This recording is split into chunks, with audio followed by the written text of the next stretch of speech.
And we're back with another episode of the Lakers Fast Break podcast. It's Gerald Glassford.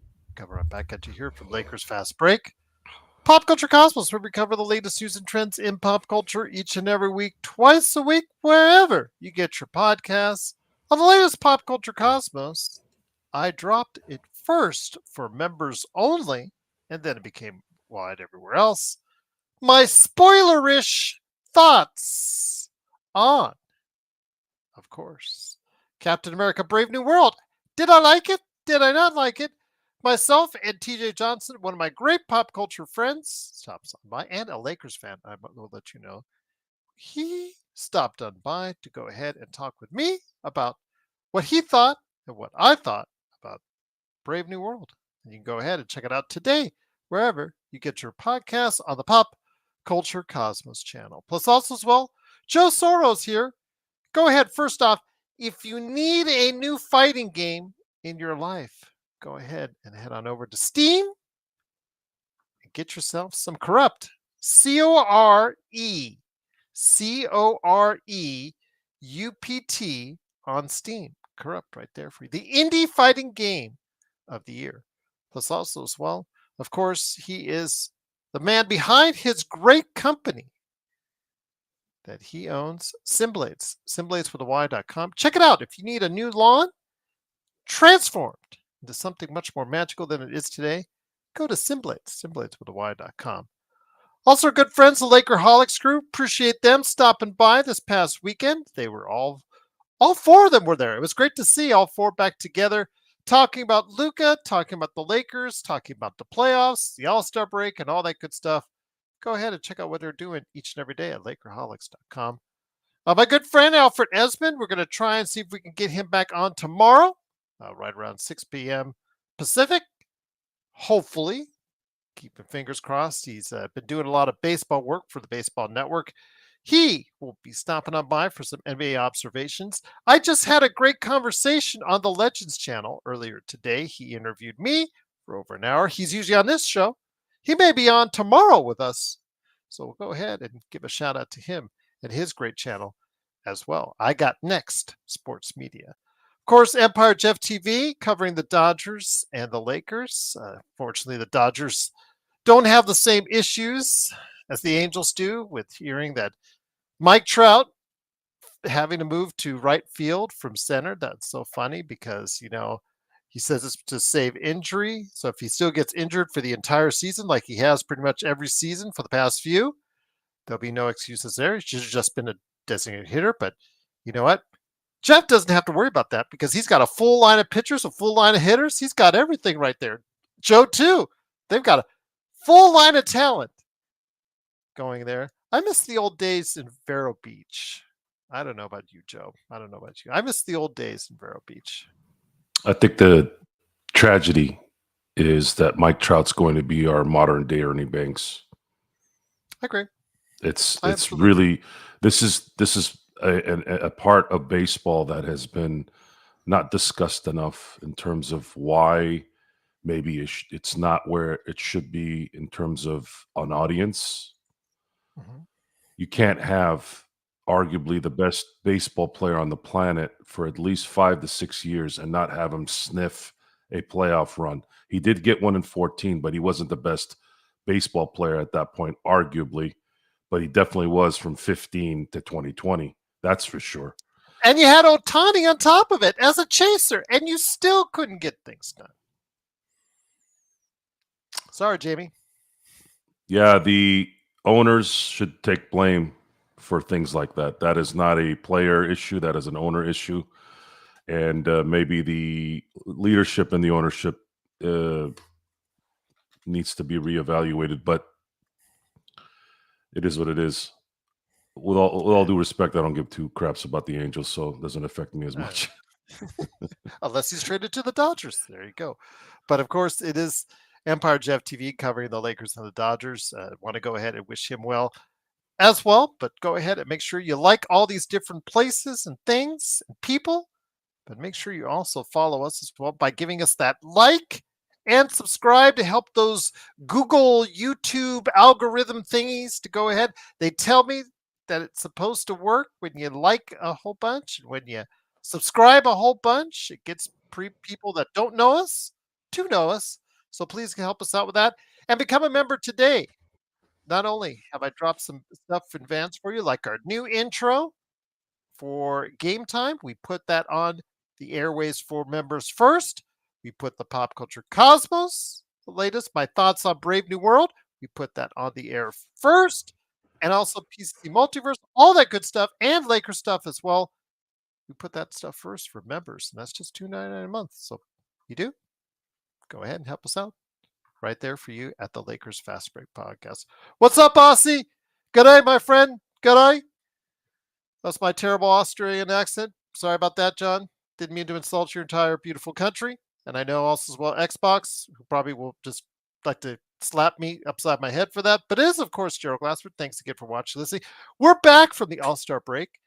I took a couple days off. Listened to the guys. Chill out. I'm just going to say this out loud, Joe. You wondered, people wondered out there why I hated the All-Star weekend. And I think it was just, this was a reaffirmation why the All-Star weekend is a mess. It needs to be just purged and removed. The players don't care. LeBron, which we'll talk about here in a second. Let's just go ahead and put that to the side, Joe. This presentation, I think, has to go down as one of the worst ever. I don't know how you guys got through it. I did other things. The Daytona 500 was spectacular as far as the finish, as it always is. I love the fact that there's all the crashes and stuff like that. And the guy that was in ninth on the last lap ended up getting to be first. It was a great thing. And he's a two-time back-to-back winner. I will say that, though, it was much more exciting than what was going on with the NBA All-Star game. Yeah, these are the same guys that call the 90s players diluted. Oh, I'm sorry. That's our head coach that said that. No, these guys might be plumbers. Oh, wait. No, that was JJ Redick too. Yeah. Yeah, sure. I would love to see a starting lineup of Shaquille O'Neal, Hakeem Olajuwon, Michael Jordan, John Stockton, and Karl Malone in an all-star game, even though those are West and East, but just pick 5 names that I remember from the 90s and see how they would play against those guys. They'd get run out of the gym, out of the town, and out of the state without hesitation.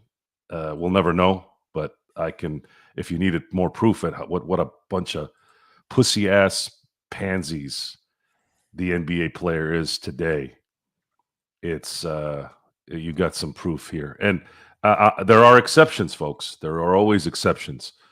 Commend Victor Wembanyama. He was trying to play his hardest to make this relevant, and no one really paid attention to him.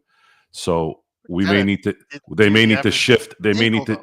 Yeah, when he is the king of the league, him and Luka and those guys who care about winning, they will maybe usher in a new wave here. But this particular wave, if I was Steph Curry, I would give them back the All-Star MVP, because it was a product of nonsense, a product of weakness, a product of disillusion, and Adam Silver unfortunately continues to degrade his tenure as commissioner of the NBA.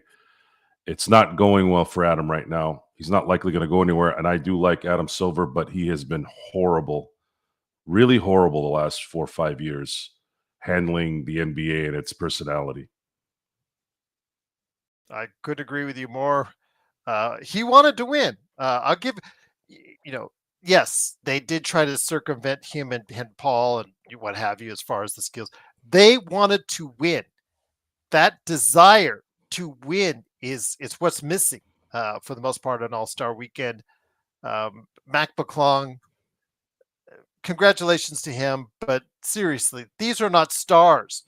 Nobody cares that Mac McClung has won it 3 straight times. The guy can't even stick in the league, and he's winning time and time again. They have the great story with the G League team trying to go ahead and advance and play against the All-Star teams. And also this team of rookie and second-year players was also true. Ultimately, Dalton Connect's team, by the way, he got robbed too. But don't get me started on that one. They were trying to match up against All-Stars. That's a great story and all, but no one cares about that. They're there to see All-Stars compete against each other in at least a semi-serious fashion, and they're not even doing that. They don't care. Why should we? And on top of everything else, Joe, LeBron decided to be a late scratch, so he prevented another All-Star or someone else getting an All-Star, which, depending on who they would have asked, might be something financially tied in. So somebody could have been out some money on that. And also, as well, it just sends another bad look that he does that. Now, we'll talk about as far as him with the Lakers going forward here in a couple days and what his status might be. But how bad of a look do you think that was for LeBron? Or because some people were pissed off about it. I don't really actually care. Again, I can't stand All-Star Weekend anyways. But your thoughts on LeBron being a late scratch, probably knowing when he headed in that direction, he was going to do that in the first place.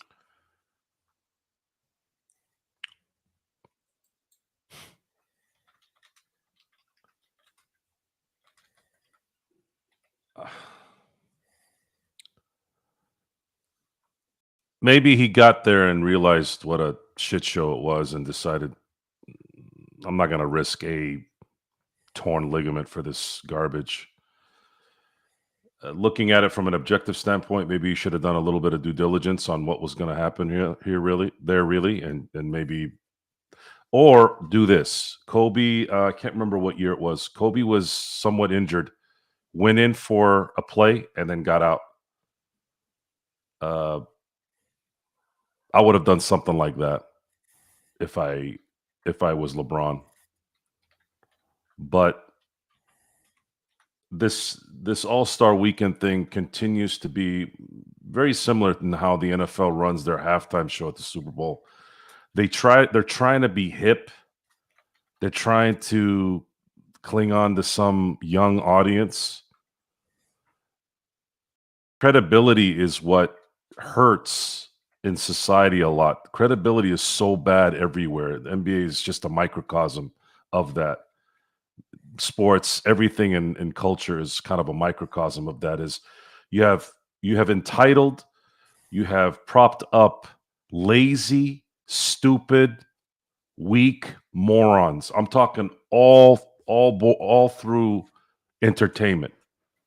You have not allowed, and on top of that, not only have the ones that are quote unquote talented, you've also allowed no names, bums, scumbags, and that's mainly the public, to decide your fate. All that hard work that you do, training, playing sports, all that hard work, preparing for a role for a film, a TV show, a music performance, it's now dictated by some fat fuck at home or some stupid, insecure, stupid, trashy, whatever, saying a couple stuff that go viral online, and then that dictates exactly what the quality of that show is. This is your fault, world. You've allowed this to happen, and you've allowed it to affect you. I highly recommend you need to get past this and stop getting into your feelings and start doing what's right. What's right is quality. You cannot beat quality. Steve Martin said it best when they asked him about how do you get into Hollywood? How do you become an actor? Doing all this stuff. He says, you got to do so well that they can't ignore you. And I'm not talking about Kanye West ignore you either. That guy's a fucking whack job, even if it's premeditated. It doesn't do anything any good. You want to be the best? You want to put up a quality presentation? I highly recommend you go watch Victor Wembanyama. When Victor Wembanyama got made fun of by Jokic for reading a book before a game. Now, it's funny in terms of a joke, but I want you to look deep into that. Look what this guy's doing. He's trying to play hard. He's trying to do the right thing. This should be celebrated. This shouldn't be laughed at. You all want somebody good. You all want somebody that if you have a daughter, this guy would marry. Well, you have the guy, and this guy might be your number one guy. Time to embrace this guy. It's time to embrace this guy. As far as our boy, Luka Doncic, I'm sorry, Gerald. Is there something going on with Luka outside the court that's a problem? Is he hanging around liquor stores on the weekends? Is he creating havoc in nightclubs? Like, I'm trying to figure out what is going on with that. All I hear is he's out of shape, and all I see is first team All NBAs, Rookie of the Years, scoring titles, and finals appearances in a small window of time that he's been playing. So for me, you all need to start embracing those guys, because that's the future of this league. If you don't want to embrace Anthony Edwards because he's a clown, I can sort of understand that, but somebody needs to get into his ear as well and say, hey, look, it's time for you to get out of your Carmelo Anthony, the first 10-year mode, get into the Carmelo Anthony after the 10-year, where he really matured and kind of showed who he eventually became. Someone respectable, someone who respected things, wasn't as arrogant, wasn't as entitled. These are things that need to be discussed more, and these people need to be called out. They need to be called out on a daily in terms of representation.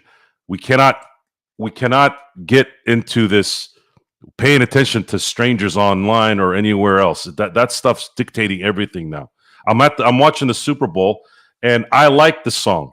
I liked it, and I liked seeing Serena Williams dancing. That was kind of cool. I thought that was cool. I really did. But she's getting criticized for what? Like, if you're making fun of it, that's fine. It's a joke. You get it. There's stuff out there about it.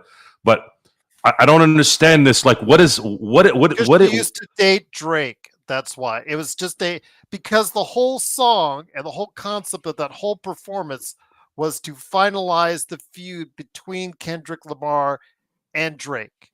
So Kendrick Lamar, on the largest platform you can have with over 120 million people watching, gave the absolute biggest facial, one of them in pop music history. And in doing so, decided to not only go ahead with this song, which is actually takes shots at, A minor and all that stuff.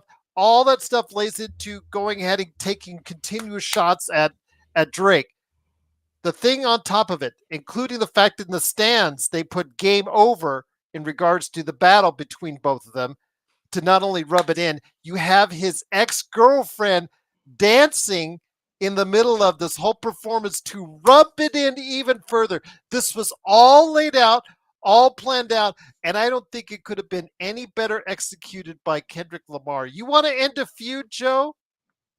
That's how you end a feud, with one side clearly being the victor. Okay, so I want to understand something here. This is the Super Bowl. You're in New Orleans. Half, if not more than 70% of that crowd are folks that have no idea who the hell Drake is, no idea who the hell this guy who's singing is. They know who Serena Williams is. She's a pretty transcendent person. I think is pretty popular. Why they boo then? Why they boo? Why were they booing? Yeah. I don't know why. There's, again, online. It's Kendrick Lamar. It has nothing to do with me. I'm talking about the crowd. Am I going to go into a country concert and start flash dancing? They were booing Taylor Swift. So okay, they're booing Taylor Swift because they're tired of seeing her on TV during a football game. I get that, makes a little bit more sense. But the thing is, everything is about destroying things with society, and this is the result. This is how you keep breeding all this garbage. Kendrick Lamar is a great performer. I like his music. I do. Let me just say this, Joe. But that was a Joe Sorrell level feud between you and Sean. Let's just say that's a Joe Sorrell exclamation point. That's how you do it. I get it. I get it. No one enjoys talking smack and doing that more than I. But there's a setting for that. I'm not going to do that at a bar mitzvah or a wedding. You know what I mean? There's a time and a place, and like I was saying, 60-70% of that crowd does not give two shits about Kendrick Lamar and what's going on with Drake. And for the record, Drake deserves all this because you don't call up children and say, I miss you. You don't tweet things like that to kids. I think he did that with the, what's her name? The, what's that show on Netflix? Stranger Things chick. Yeah, The Billy star. Bobby Brown. Yeah, he was, there's tweets Well, that's of him. again, that's part of the reason why the Yeah. A minor in his song is for A minor. Yes, this is stuff that should be handled more direct than on a TV show or on a Super Bowl show. I think somebody needs to be in his face, like her dad, going, "What the fuck are you doing messaging my kid?" Those things get nipped in the butt quick when you get to somebody's face and say, "What are you doing?" But we live in a world where, oh, well, it's her life. I think she can handle it, or he can handle it. No, folks. No, there's things you don't let go. Okay. And I'll leave it at that because I don't want to veer too much to the left here off the exit. Going back to basketball, much like the Pro Bowl in the NFL, it's not just a basketball thing. You know, even the players in the NFL, that piece of shit commissioner in the NFL as well, and a lot of these two-faced owners, they've created this too. Don't blame just the players. They've all been a part of this laziness, this lack of quality, entitlement, and we're here to have to talk about it, waste our time. What has it been now? 22 minutes of talking about this trash. I really don't. I'm only talking about it because you brought it up. In all honesty, all I want to talk about is the next phase of the Laker run. I'm over the moon here still with what's happened in the last 2+ weeks, and I'm going to probably be on that cloud for a while. And the negativity coming towards Luka Doncic, man, whoever his people are, man, I hope they're sitting with them and going, Luka, you got to use this as fire, man. This has got to be that Atlantic City trip when the Bulls went down 0-2 against the Knicks in 1993. Everyone was on MJ. What were you doing in Atlantic City? What was going on in Atlantic City, Jordan? How come you're in Atlantic City when you had a game to play in New York? What's going on? What's going on? And then he dropped 4 straight in their ass on his way to a three-peat. That's the kind of stuff I want to talk about. And that was set in a basketball area, okay? It wasn't done at Wimbledon or the French Open in tennis. It was in basketball. I want to talk about basketball, and I'm more looking forward to Luka dropping shit on people's faces. Not literally, of course, figuratively, so that we can have something to really talk about when we come on a Lakers show and talk about Lakers versus whoever they're playing. So before we get into possible ramification, by the way, Nick T, she's 20 now. She is married and she's 20 years old, Nick T. Just wanted to clarify. Nick, this was before she became an adult. This is when she was an adolescent. 17, 16, below 18. Yeah. But Nick, yeah, she's 20 at this point in time. You're about 7 years in the front. Yes. Yes. But I want to get back to LeBron. Why did you say PDF? That's funny. Yeah.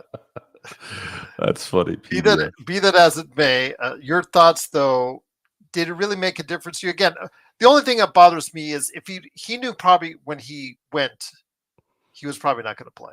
He's already played 20 straight years in the All-Star game. He has nothing left to prove. He probably knew that he was just going to say, okay, I'm just going to chill out and just watch it from the sidelines. I just think at that point in time, he might have done a disservice. He did. To someone else that could have gone in. Again, some of these contracts do have all-star bonuses and things of that nature, so it could have affected someone else. He did. It was wrong what he did. He should have, if he knew he was going to bow out, maybe he can say he didn't know until that day, and we're never going to know the difference. But if he knew before then, he should have said something, or at least played in the game, but just played a little bit and said, oh, I think I might have messed something up in my foot. LeBron has put himself in a position where he's damned if he does, or he's damned if he do. It doesn't matter anymore, and it doesn't really matter anyways. Look at Taylor Swift. Taylor Swift isn't telling anyone to put the camera on her during a game. She's there supporting her man. She's getting booed for something she's not even responsible for. What do you want her to do? Watch at home because your dumbass gets hurt that the camera goes to her? Yell at the NFL. Don't yell at her. She's not controlling the cameras. The producer in the booth is. So you get to a point when you're this famous and this known. At some point, look at what's happened to Patrick Mahomes. Patrick Mahomes doesn't bother anyone, and everyone hates him now. Why? Because he wins a lot? You are a piece of fucking shit if you judge people off winning too much or being available all the time on TV or whatever. Dude, when you're the best, you're going to be sought after. And if that bothers you and you got to say shit about it, you're a scumbag piece of shit. And you should just stay in your room and don't talk to anybody. Don't go online. Don't yap. You're a piece of shit. If somebody's a scumbag, if somebody's doing something scummy, i.e., somebody like maybe Justin Tucker, we don't know that, right? It's alleged. But that one I can sort of understand. But if you're not doing anything, what the fuck are you complaining about? Why would you not like Patrick Mahomes? What has he ever done to you? What has he ever done? The whole thing with LeBron, we've talked about this with the decision. I still could not figure out why people were so mad, other than Cleveland Cavalier fans. Why, when he left, they were all mad. Well, he did the decision and he made a mockery of everything. Mockery of what? For who? Some asshole in Texas who's a Houston fan? Like, why do you give a shit? Why do you care in Houston as a Houston Rockets fan? If you're a Cleveland Cavalier fan, yeah, yeah, they had every right to be pissed off. But it's just like people try to find shit to just not like because they're upset about something or they're just jealous about something, right?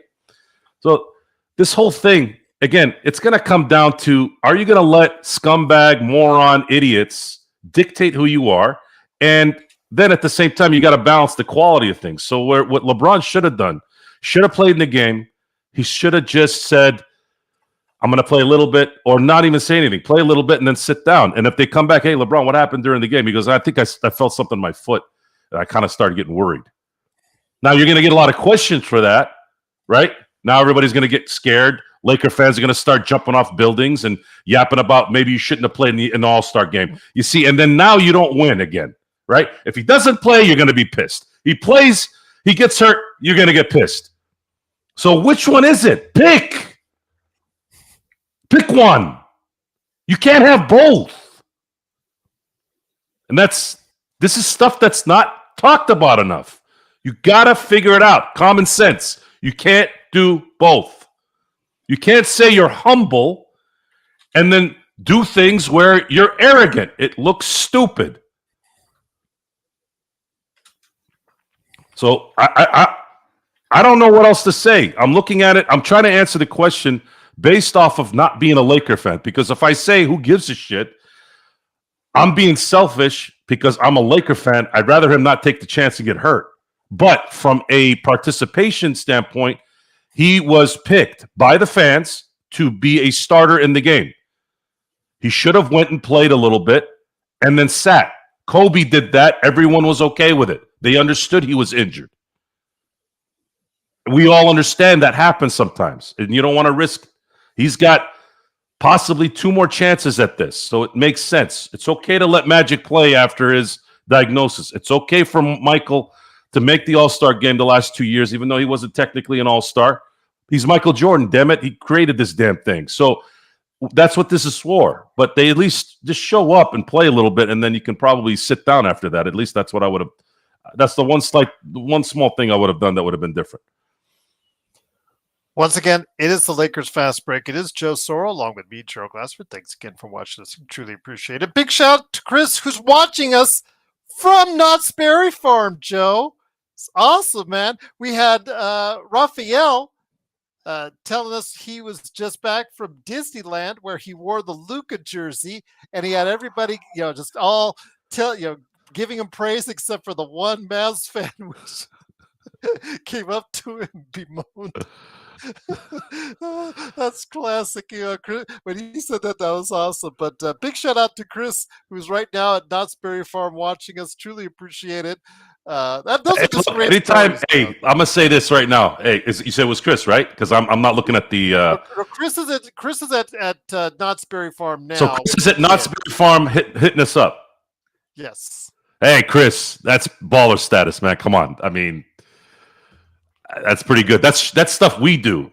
That's stuff we do for our show. Raphael was the one who went to Disneyland and sported the Luka jersey. Hey, anytime you're in a place like that, like a game or an amusement park, somewhere where you're not home, relaxed, or just kind of sitting on a bench somewhere, maybe after dinner, that's pretty badass, guys. Thank you for you guys are thinking of us while you're at a place that's supposed to be fun. Like Knott's Berry Farm is a good place. Obviously, Disneyland's a good place.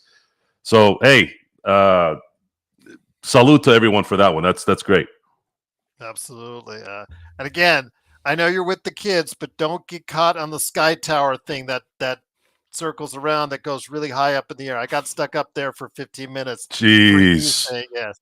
That was scary. Fuck that. I hate the feeling, Joe. I hate the feeling. I don't mind it so much when you go up and down and whatnot, because you'll be coming back down on the ground on something solid very quickly. Man, you don't have anything, there's nothing but air. I hate that feeling for a long period of time. Oh no, it's starting to freak out, sweating up there. My son and I were just, we're freaking out. We got sick. They'll get you down in just a minute, sir. I hope so. Yeah, that was just, not too pleasant, Joe. Not too pleasant. Yeah, never again if that happened. I'd be like, you guys are done. I'm never coming back. Turbulence on a plane, man. That changed my life. What was it? 10 years ago. It was over Missouri on a JetBlue flight to New York. That was when I went and saw Kobe at Barclay and at Madison Square Garden. My God, I felt like William Shatner in the Twilight Zone. I was the only one who was freaking out. Like I wasn't loud about it. I was just looking out the window. I just kept looking around like, is this normal? Like, what's going on? I've been on planes practically my whole life, but that changed my whole concept of turbulence and flights, and I've never been able to be normal after that. I've never been able to be normal on a plane. I'm always kind of like, and I'm not a drinker. Like I don't drink to relax. I drink socially. So I'm sitting in there, I'm feeling everything. And being on a roller coaster stuck in the air for 5-10 minutes, Jesus Christ. I don't even know what the hell I would do after that. Bloodhound said he had an emergency landing once where the flap stopped working. That was scary. Yeah. Wow. John Madden, it's time to do what John Madden used to do. Just stay in America. Ride a bus. Jim Cornette of wrestling fame, he is a known despises flying because he's had so many terrible experiences flying that, he absolutely will not go on another plane again. And I can see why, because he's just had so many bad experiences himself. And it can be scary after an experience like that. I don't blame you a bit, Joe. But getting back to LeBron, and then we're going to get back to the Lakers here, because I know you guys want to talk about that. I know Thameless is like, okay, guys, get with it. There's a point we're talking. Q's right. Yeah, we're kind of veering off here. Let's talk basketball again. Well, it's the dead time right now before the what's going to go on here on Wednesday, which is the Lakers having that extra game putting in that they missed over because due to the tragic California fires. They moved one of the games in front of their Portland game. So on Wednesday, they are the only game in action on Wednesday as they face off against the Charlotte Hornets. The question is, though, with Portland right behind it the next day and LeBron, he's been on the injury report with these issues now for weeks on end. Some of it, him being questionable, some of it saying, okay, well, is it really that bad of an issue? Is it not? My question to you is, I think at this point in time, do you see it as a growing concern for you? I have a feeling against the powerhouses known as Charlotte and Portland. I think they'll rest him at least once, if not twice. Your thoughts in regards to LeBron? Are you growing concerned about LeBron as far as his foot is concerned, and especially bad timing since Luka, who is not in the best of shape yet? I'm just going to say that as of now, but he's getting better. He's going to be given a little less as far as the minutes restriction. That's going to be taken off little by little. He's going to get better shape. Exactly. He still needs to get into the whole swing of things for the Lakers. The timing probably couldn't be that much worse in regards to the lingering problems with LeBron James and his foot and ankle. Well, the issue is Portland is another team that the Lakers don't play well against on the road, no matter what era it is. They are going to be playing them on the end of a back-to-back, and Portland's been playing pretty well lately too. So I don't really know. I don't really know how that's going to play out. If you look at the statistics since the beginning of the century, other than a couple years, the Lakers seem to lose in Portland at least once. They've been fortunate to play Portland sometimes only 3 times and only once in Portland, so they've been able to escape without having to play them twice. But I was looking at some stats. I didn't get a chance to really dissect it like I did the Utah history, but I will. And they don't usually win in Portland both times during the year. If they play them twice, they usually lose one of those games. And this is kind of a recipe for disaster. You have a team that's kind of trying to get its legs under them with this new player who has a completely different game than the guy that they had before. And then they got to play Portland, who's been playing well, on a back-to-back. And we all know what's going to happen here. If the Lakers, I feel pretty confident that the Lakers are going to beat Charlotte. But if they lose to Portland, even Laker fans, are going to have a conniption fit. And all of a sudden, it's going to come down to more stories until the next game about how maybe the Lakers didn't make the right decision. And now we're going to have to sit here, roll our eyes, and discuss more nonsense. People are always looking for stuff like that as far as points to pick out. Oh, look at that. See there? Just like we told you. I mean, in some cases with some of our audience who are still not in love with the Luka trade and continuing to ask us to try and justify the Luka trade. They're going to find anything that they can and nitpick at everything they can at this point in time. But it's clear Luka is still trying to get to that level of 100%, plus also acclimate himself into what JJ wants to do. And hopefully that JJ, if we know what he's been doing, I said before, his work ethic in taking this job. You could talk about what he said previously on his show all you want, and we will, and we have, and we'll continue to do so. And we even did it today. But no one can question the hard work he's brought into this job. So I'm assuming he spent a great deal of his time in this, 6 days off or whatnot, really examining how he can integrate Luka into this offense even more, Joe. And I think that this came at a good time, this break, so he could do just that. So coming out of it, while Luka is getting back into his top shape, whatever that may be, he will hopefully see the fruit of what the labor has been as far as getting an offense to work better around Luka at this point in time, Joe. So I'm curious to see what comes out of it on the other end of this All-Star break.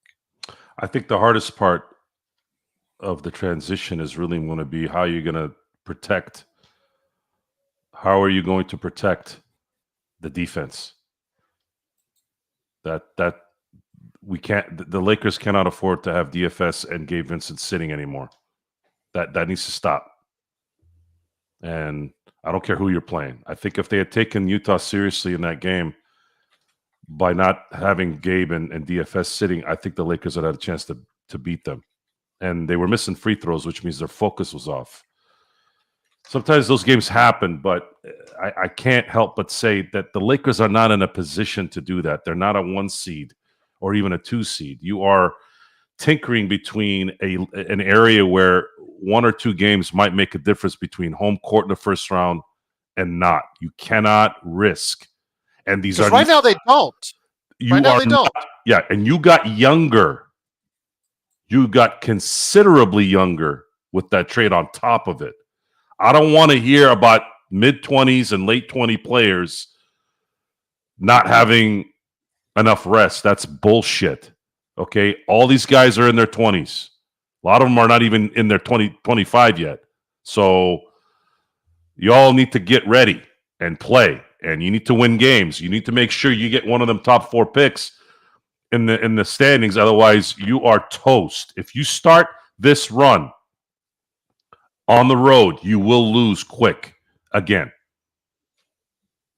You will lose quick again. The Lakers absolutely have to have home court in the first round.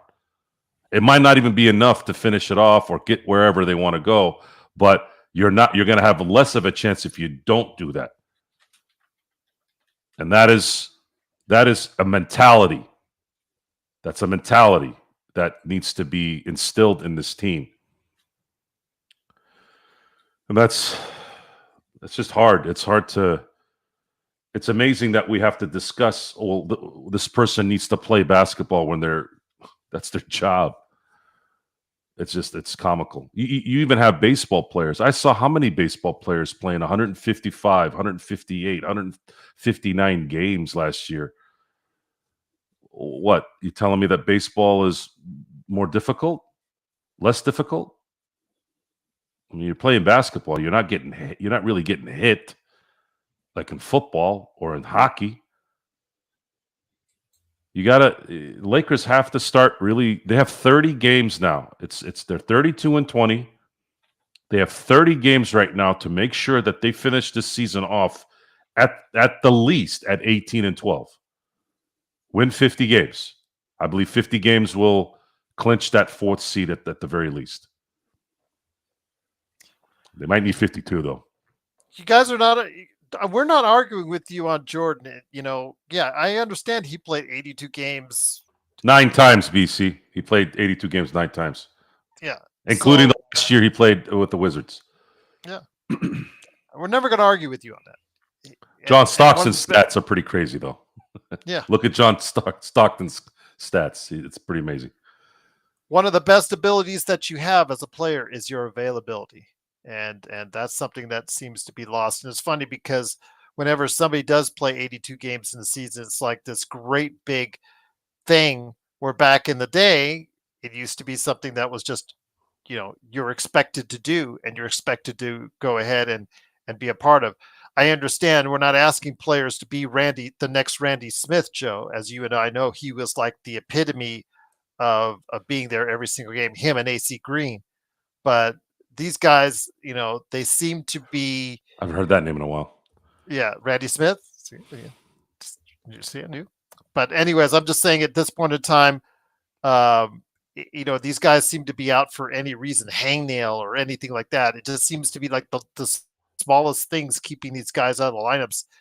I don't know how serious this ankle foot soreness is. I do know he has a lot of wear and tear and a lot of miles. I mean, when you play the amount of minutes LeBron has, you are going to feel it at some point in time. So I get it. I understand that. But still, when it comes down to it, I know the suggestion was made in the chat. A good suggestion is maybe have him sit out for a few games and see how it goes with Luka. Do you think Luka is ready to step in if that's the case? I don't know. I don't know what Luka's got to.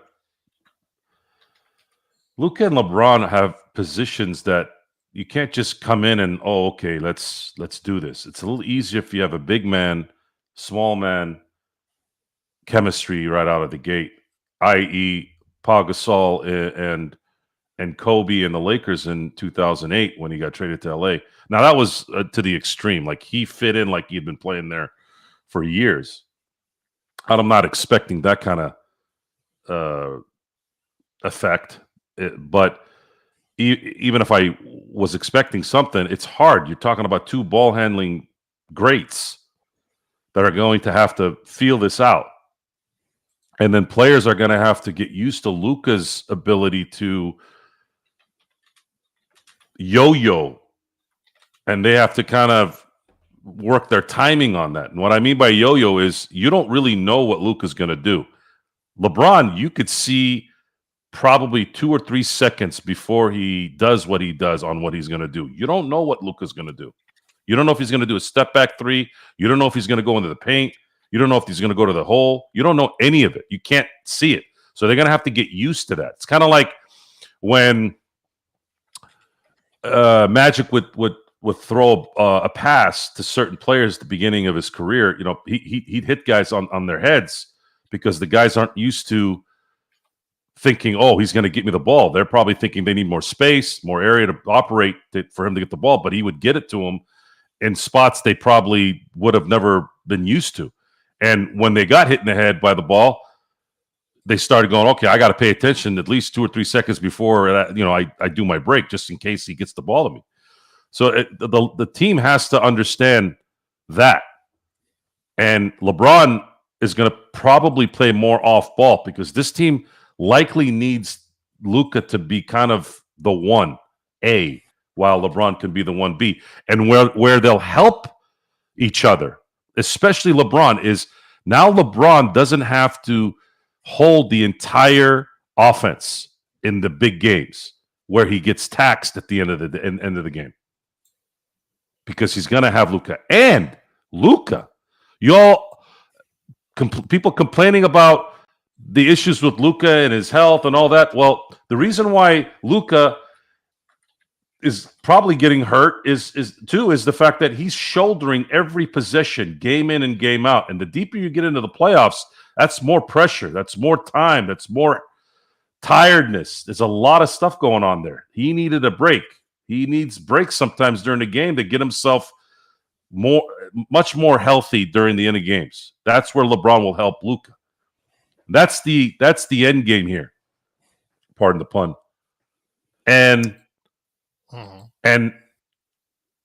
everyone needs to understand that this is a process that might not get really figured out until after the season. Next year. They could compete, they could go on a run, but if it doesn't happen, everyone needs to understand that the Lakers still need something here to make this more viable. They do need a big. They're gonna need that guy. I'm not feeling comfortable with Jackson Hayes being a starter in the playoffs. I think that's going to be an area that gets exposed a lot. The only way they get out of that is if JJ somehow magically puts together some kind of defensive set where they're switching and they've got certain players that are handling their own. They're setting up well with bigs or non-bigs, or small ball, little big ball. It's a lot of stuff, man. I don't know if the Lakers have that kind of talent. And I don't know if JJ in his first season is going to have that kind of extension to his skill set yet. Again, we don't know what's going to happen heading into the playoffs. Again, I spoke to Legend today, and I said I still hold by this. If Luka is right and LeBron is right going in the playoffs, they have a chance to win against anyone in a 7-game series. I didn't say they would win. I just said they have a chance. If those guys can go, if they go off if they start doing video game numbers like they have in previous playoff series, then all bets are off exactly who might win that type of series. But we'll see. Again, I agree with Joe that there are several deficiencies on this team that they need to address in the offseason, and they'll have to go from there. I know Thameless say, is there any notable big guys out there that can help? Right now, no. There's no one. There's nothing but stiffs out there. Let's just be quite frank. There's no one that can help us right now that the Lakers can get at this point in time. So this pretty much is the roster that it's going to be, unless there's some dramatic free agent that becomes available that gets bought out from another team here in the coming days. But there is actually has to be a deadline that has to happen. I don't know what the deadline is. I forgot what that is, but there is a deadline for when buyout players can still remain eligible for the playoffs. So you have to look towards that before all is said and done. So something may come up, but for right now, this team is for what it is. Yeah, Dwight Howard again. The typical Dwight Howard GZD. He's being nominated for Hall of Fame. GZD. He's retired. He's done. He is done. He's dancing with the stars. He's done. We appreciate you being on Twitch and just absolutely cannot thank you enough for stopping by and watching and keep on watching with us. Truly appreciate it. But Dwight Howard, he is as toast as coming out of the toaster. Yeah, he's done. Yeah. JaVale McGee ain't walking through that door. Dwight Howard ain't walking through that door. The Lakers have who they have right now. And again, it is what it is moving forward. Dwight Howard he's washed at this point in time. I mean, he has already been nominated for the Hall of Fame. I think at this point in time, we have to realize that it's just time to move on from guys like Dwight Howard and JaVale McGee. But again, GZD, you're not the only one that's saying it. Every day we get a Dwight Howard request each and every day on it. And it's just like, at this point in time, that ship, I think, has certainly sailed, Joe. And you got to, I know you don't like answering it, but we answer it all the time because we got new people watching and they all say the same thing, Joe. Dwight Howard was valuable for one series during the title run. People forget he was useless in Portland, useless in Houston, and useless in the finals. And he'd be useless here now. He's just not good enough, guys. He's got too many debilitating injuries, too old. You're talking about a guy that came into the league in 2004. It's 2025. Bigs generally don't last 21 seasons, especially guys that have back problems. The Lakers are in a position right now that a lot of us had no hope of even imagining they'd be in right now. And that is having a transcendent 25-year-old who's going to be 26 here in 11 days, transcendent superstar that the Lakers are going to be able to build around once LeBron leaves. If LeBron somehow next year and Luka can manage a title, or maybe this year with some freak way of making it happen, whatever, then it's gravy. But I'm looking at this from a different perspective. I was looking at a very scary window that was similar to what we saw after Kobe tore his Achilles. And that era of basketball was really bad, guys. It was so bad. 2015, 2016, 2017, 2018 were horrible, horrible times in basketball for the Lakers. It was having to sit there and tell yourself that losing is the only way you're going to get better. That is a very hard thing to do when you're addicted to winning, even as a spectator. The Lakers assured themselves, barring an injury, but common sense in those cases say, even if he did, look, they went after it. You can't control that kind of stuff. But I don't see that being a problem, honestly. So the Lakers assured themselves that they're not going to be a bottom dweller for a long time. And that feels really good. It really, really does. It reinvigorated the hope of being able to possibly tie the Celtics again here in the near future. Hopefully, if they don't win this year. And then having a star that, in my book, because it's hard. A lot of times it's hard to. Wembanyama is going to be a phenomenal, amazing player. But I don't really put perimeter guys in the big man category a lot of times. I've kind of talked about this in terms of greatest of all time. I compare it to pitchers and then everyday players. It's kind of like that. Everyday player versus the pitcher. But I saw, much like great centers, right? A pitcher can dictate a championship run. A pitcher can dictate everything, even though he's only playing every fifth day. It's the amazing thing about that sport.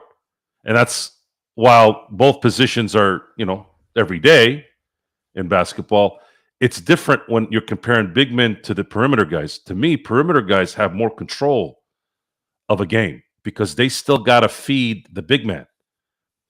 Jokic is the only hybrid that I've seen who was at full tilt, at the full capacity that I've ever seen a big man in terms of a center that has done what he's done.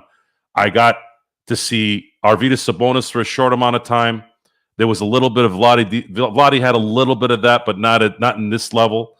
I never saw Bill Walton play, but I've seen footage of how amazing he was at UCLA and Portland, and even the year in '86 when he was in Boston. It's just different. It's a different position, even though it's the same court. So for me, I'm not afraid to say that Luka Doncic is going to be the best player in the NBA very soon here.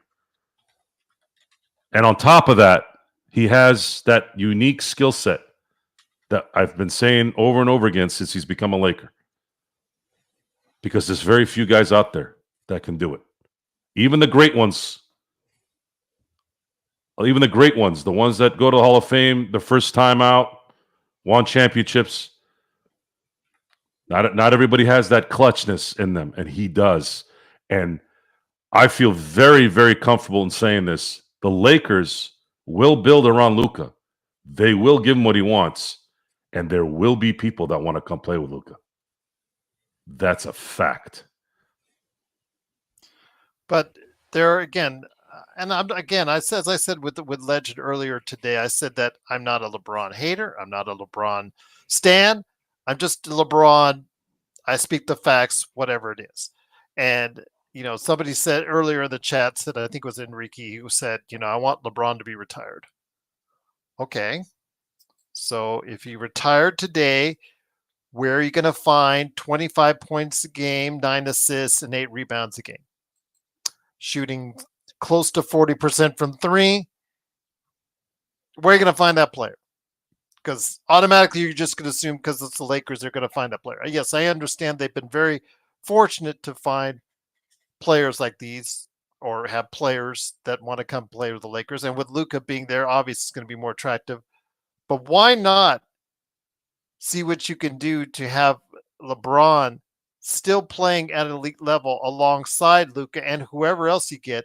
Try to get LeBron to play ball with you guys and, pardon the pun, try to get him to maybe look at maybe signing a contract which will be of lower dollar value, so you're able to go ahead and do more in building a team around him. That's going to send a message. If LeBron this summer, Joe, decides to opt out, decides to sign another 1-and-1, but at a lower value, a much lower value, that will tell me all I need to know about how he felt about playing alongside AD and how he feels about playing alongside Luka. Because you guys are not going to get rid of him until he decides to go. Whoever wants him to retire, I respect that. I understand that. But still, he's going to go when he wants to go. I think the focus needs to be on stop playing GM in your own heads and let things develop.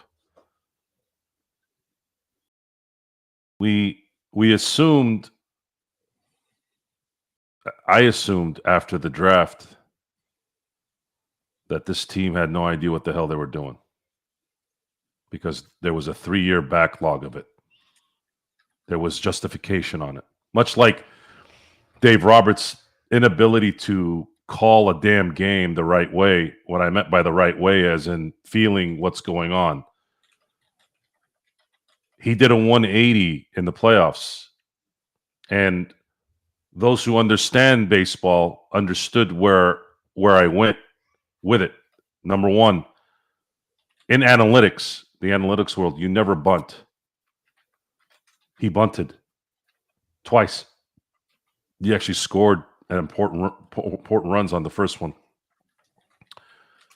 You don't see that in analytics. They don't ever want you to bunt and give up outs. That was a huge surprise. Whoa, that went against the grain a little bit. Then 2 other instances, he left the pitcher in, which he's been notorious for taking pitchers out too early when they're dealing. He didn't do that twice. Both ended up being huge shifts in those games, in those series. I'm not saying he didn't screw up before. He did, but he made up. He finally stopped doing those mistakes, and it ended up winning a championship because of it. So Lakers management, same thing. They had made major mistakes for a while here. Mistakes that cost them titles. And they were going nowhere.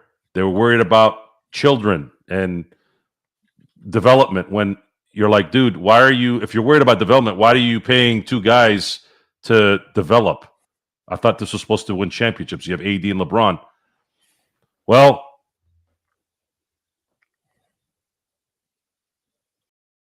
I'm attributing this to maybe Jeannie said, look, I gave you guys a shot to help me do this. Now I got to do my own thing. A very Dr. Buss move by Jeannie Buss. And Rob Pelinka executed it. And Rob Pelinka and Jeannie Buss pulled the most Dr. Buss move that you could have made, if not probably even better. They've extended a likely 10-year window of Lakers being a competitive championship caliber team. If you are going to keep harping on the deficiencies of Luka Doncic and look us in the eyes and sit there and say that we haven't had players in our lives watching Laker basketball that were very good, MVP, Hall of Fame players whom weren't good in certain areas, well then I don't know what to tell you there. And I know where it's coming from, guys. You're allowing the stuff you're hearing online to affect your thoughts. I'm going to say this again, and I'm going to say it over and over and over again until it sticks. This is my duty for you. Stop listening to talking heads and morons online or on TV. Let the game dictate. You don't get 5-time first-team All-NBA players like you just did. Rookies of the year, scoring champions, constant threats like Luka is. Stop listening, even if they're ex-NBA players. Folks, inside the NBA, I don't watch inside the NBA like most people. I'll watch it if I happen to have it on TV. I usually don't watch halftime shows, pregame shows anymore. I don't have time, guys. I don't have time, and I don't want to have time. Okay? I got to pick my spots. I watch 82 NBA basketball games of my team. God knows how many other games, if I can, in the NBA. And then I'm about to get ready to watch 162 games. Not only 162 games of the Dodgers, I'm going to be watching every Cactus League game now. I'm actually going to be going to Arizona. Jeff and I are planning a show over there, probably. We'll see how it goes. So I don't have time to watch Shaq mumble and Chuck yap about shit that he hadn't even watched. I actually am not amused by the overall show anyways. I think it's kind of stupid. They're funny. There's funny things that they've done. I've laughed, sure. Shaq is a nice guy. He takes care of people. Chuck tells the truth in certain instances that makes sense. Again, a broken clock is right twice a day. But the other times, guys, I don't see the value of 2 numbskulls who don't even watch the games and them playing butt jokes all day before and during and after the show. I think it's kind of embarrassing, actually. It's embarrassing that that's the standard. I'm sorry. I prefer the Carl Ravages when they were doing baseball shows. I miss the Ahmad Rashad NBA shows. I miss your guy Mark, the guy that never ages, doing those NBA shows on ESPN. Like those are quality shows, man. Those were like it got to the meat of everything, and they were entertaining too. They were funny and they were engaged, and they actually watched, and there was a lot of class, there's a lot of quality in that. Now it's just slapdicks and assholes everywhere, just doing stupid shit. And they show a couple of clips on social media, and now we're supposed to be, that's supposed to be the standard. No, I'm sorry, I'm not. I don't care. I don't care. I want this thing needs to get better. Those guys have such huge influence. Force these guys in the NBA and Major League Baseball or NFL, whatever, to enhance the sport.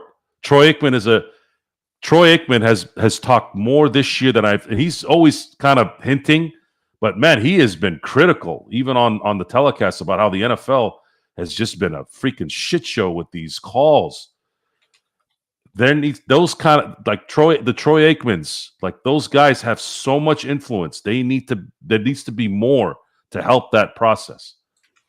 And in the NBA, more so than ever, because the biggest, most entitled assholes are in the NBA right now, even ahead of the NFL and Major League Baseball, because they get so much free money, so much guaranteed money. In baseball, you have to be good for a while before you get your big money. NFL, everything's evened out. So you got to kind of pick your spots, and you might only get one contract because of the injury issues and the longevity issue. I'm just going to say this, Joe. Again, we'll find out what's going on. I know, Zach, you want everybody to be there healthy, and you want to be everybody to play when the Lakers meet Denver, when they go to Denver on Saturday. I don't think you should take too much of the game because, again, Luka is just getting himself acclimated to the Lakers. LeBron, we don't know what his health status is at that point in time. I would, Joe, I don't want to take too much from it as far as when they, because I think already people are looking for that game and then the Dallas game right behind it as meaningful games. And Dallas doesn't have any big guys at this point in time. And again, Denver is the hottest team in the NBA right now. They've won 8 straight. They're looking like they will overtake Memphis at any day now for second place in the Western Conference. So, and all credit to Jokic, who is right now with me as a toss-up on with him and SGA. I know Jokic is your MVP at this point in time. I don't want to take too much from what happens on Saturday because, as you know, the Lakers with Luka, when he's right, will give Denver all that they can handle. Yeah, he's known to do that. He's actually known to serve some nice plates against Portland. These guys are, when Luka is right, folks, those teams that we worry about are going to be worried.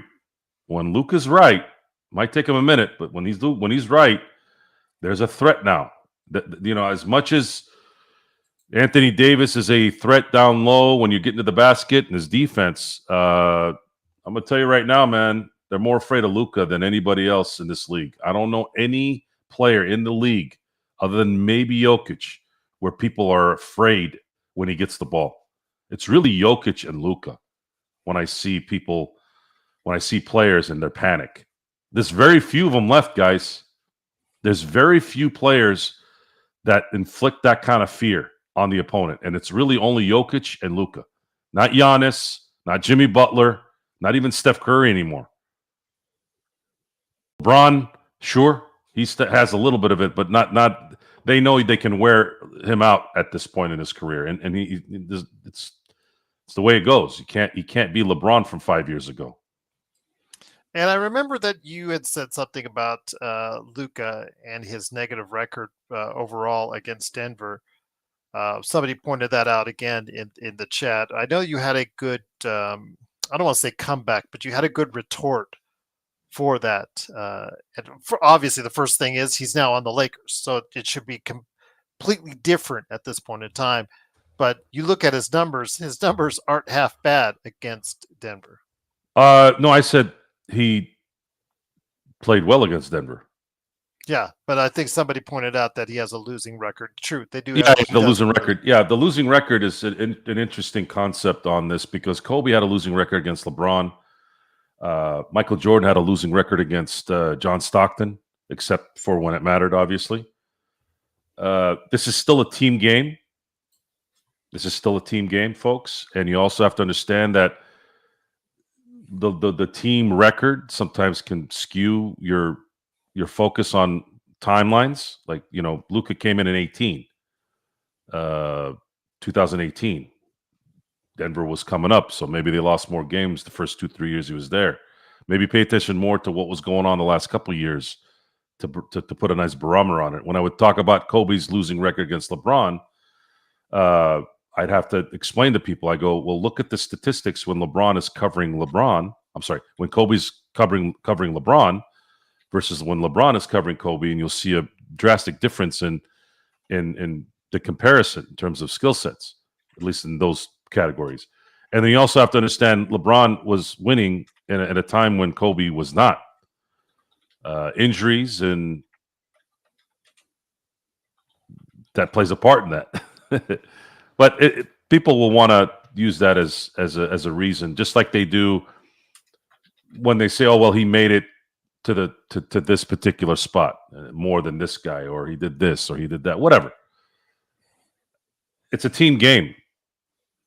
Comparing players, I guess I'm probably going to look more towards how their individual performances are against those teams, because you can't.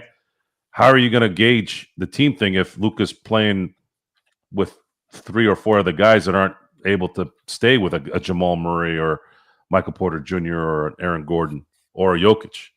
Some teams are just better. But I'm not. It's a narrative that people can mold into what they want to believe. If this had happened, this would happen. A lot of that kind of stuff, and we all get caught up in that. I do too. But you, like Bill Parr says, you are what you are. And I can sit there and say, if the Lakers had just not blown a 24-point lead against the Celtics in 2008 in Game 4, the Lakers would have tied that series, possibly taken a 3-2 lead going into Boston, and Kobe in a clinching game. There's really only maybe a couple guys, 2 other guys that maybe I'd go with besides Kobe to feel comfortable about closing that kind of a series. There has to be, the shift has to happen now, folks. The shift has to happen in your thoughts, and understanding that the Lakers have a budding superstar, already a superstar, who is young and will be the guy very, very soon, barring a catastrophe, which is an injury. I have to continue to say that because those things are not the same. Just because Greg Oden couldn't make it through because of injuries, in my book, doesn't make him a bust. His body just broke down. A bust is someone like Anthony Bennett, someone like that, who just sucked, unfortunately. But Laker fans need to be very, very happy right now. You have to be very happy and get ready for what's coming. Couldn't have said it better myself. Once again, it is the Lakers Fast Break. It is Joe Soro along with me, Gerald Glassford. Thanks again for watching. Truly appreciate it. No Joker, truly appreciate you giving us the super chat, $5 there. Again, if you, I know because you said you had issues, I guess, with blackouts. I don't know why we have blackouts in the world, at least in the United States, in the year 2025. It seems absolutely asinine and antiquated. But don't get me started on that. I will say this. If you want to avoid the blackouts, hop on over to the link I put in there, playback.tv/Lakers Fast Break. You join us. You jump on. I said to have up to 20. It's actually 15 because the regular panelists, they need their VIPs. But yes, I'll have about 15 VIPs that I have out that Playback gives me, so you can see what we see as far as the feed from inside the arena, and also the feed, the television feed as well. So you don't have to worry about blackouts. But the thing I ask you to do, if you want to do it, you get there early. I get you the VIP, but you have to stay with us online, because as soon as somebody leaves, you got to go to lunch and you get offline, or got to grab something to eat, or go to the restroom, or go somewhere, and you get off there. I have to give it somewhere else, because lately with Luka, we've had now a line of people coming across there as far as people wanted VIPs. So I do want to let you know that if you're on there, first come first serve, and if you stay on there, you'll have it VIP for the game right there for you. So hopefully you'll join us Wednesday for that. But thank you again, very kindly, for the super chat. But for our good friend and nemesis, Kurt Affair, would you call it Kurt Affair nemesis? Nah, he's just such a good guy. He's always a joker for us as well. For him, I wanted to go ahead and put that on there, my friend. I know it says Dallas Mavericks. Just ignore that part up there on top. You see there, based off an actual picture when he was with the Mavericks, and Kobe actually had a Philadelphia stocking cap on. If you've not seen the actual picture in real life, they are making a mural in Los Angeles for Luka and Kobe. Your thoughts on that, my friend?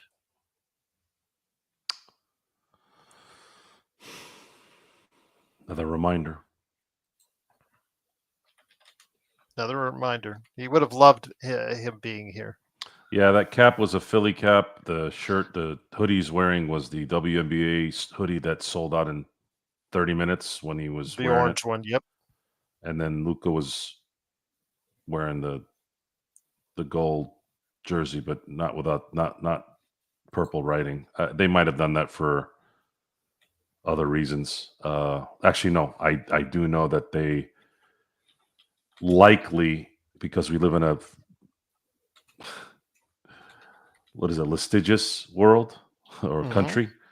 Litigious. Yeah, litigious. Yes. We live in a litigious world where it's very, very likely that the person who drew this knew that those assholes would come after him and say, "Hey, you got to take that down." So by them creating that purple shirt with not really the logo of the WNBA not really clear, and then of course the yellow beanie instead of the green Eagles beanie, and then the Lakers jersey even with kind of a different Luka font and not really a swoosh.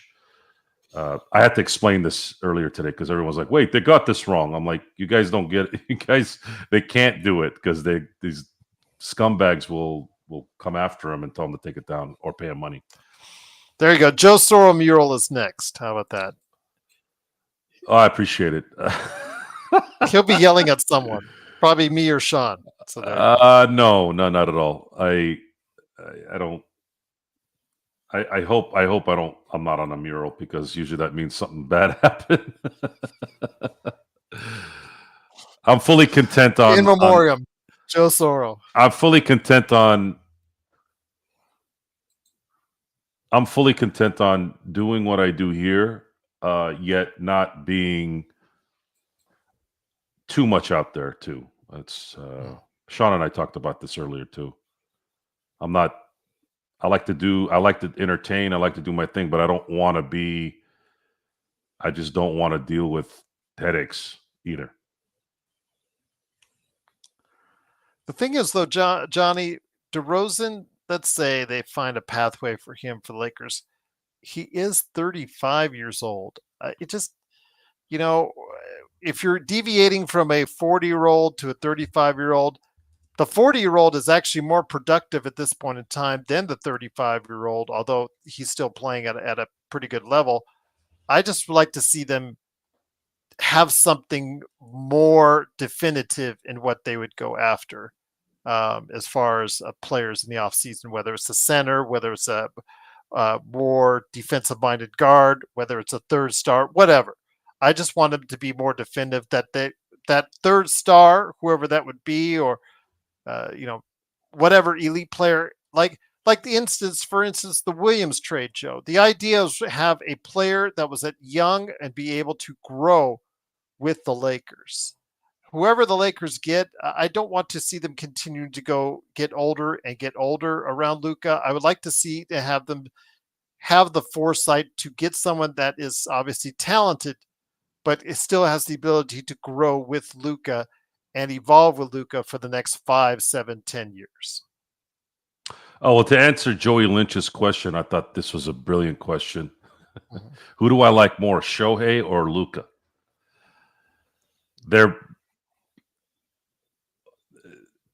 Shohei's arrival, while the Dodgers were still could be a championship team without Shohei. They had won a championship without Shohei recently and competed very well, winning over 100 games too. It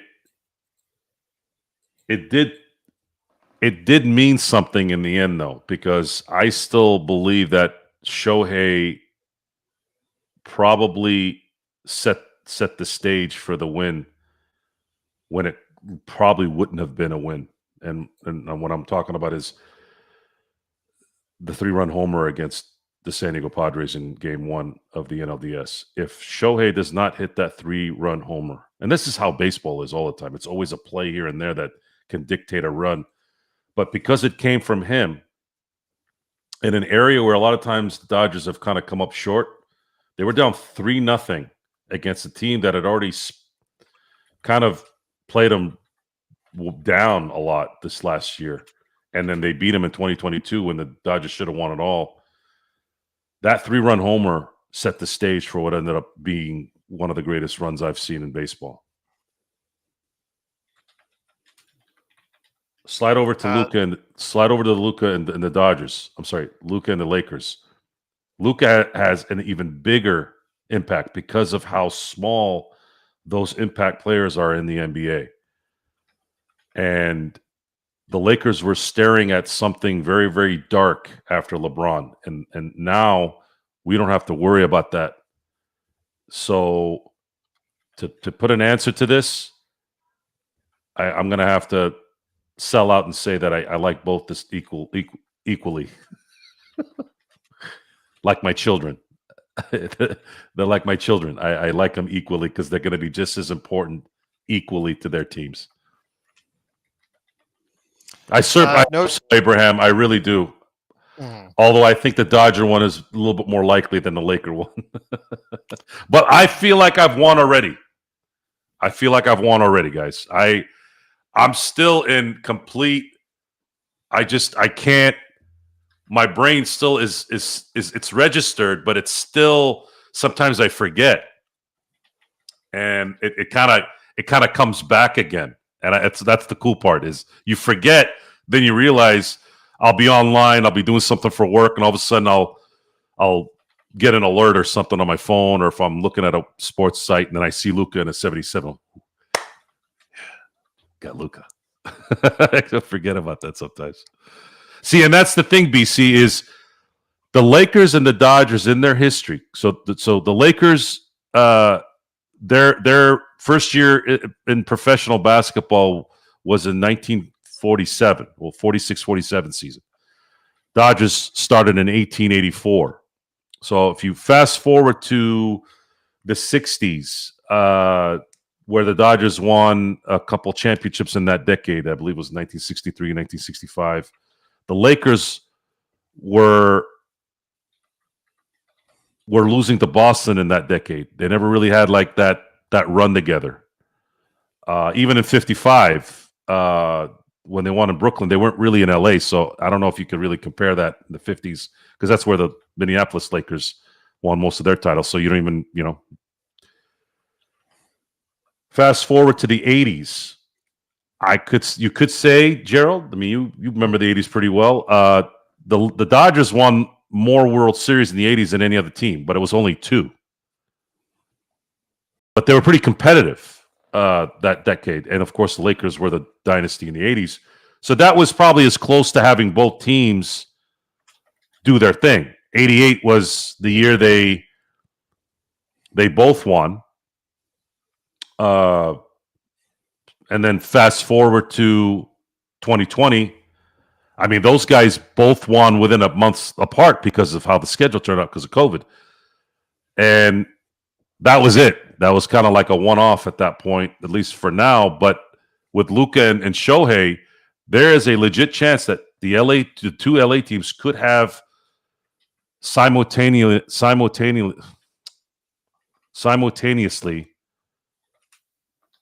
ongoing like title runs here together. So yeah, it's very exciting, and we're gonna enjoy it.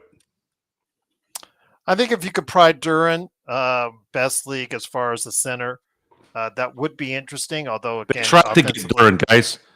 Yeah, they tried to get him, but Detroit wanted Detroit wanted more than what the Lakers probably wanted to give up.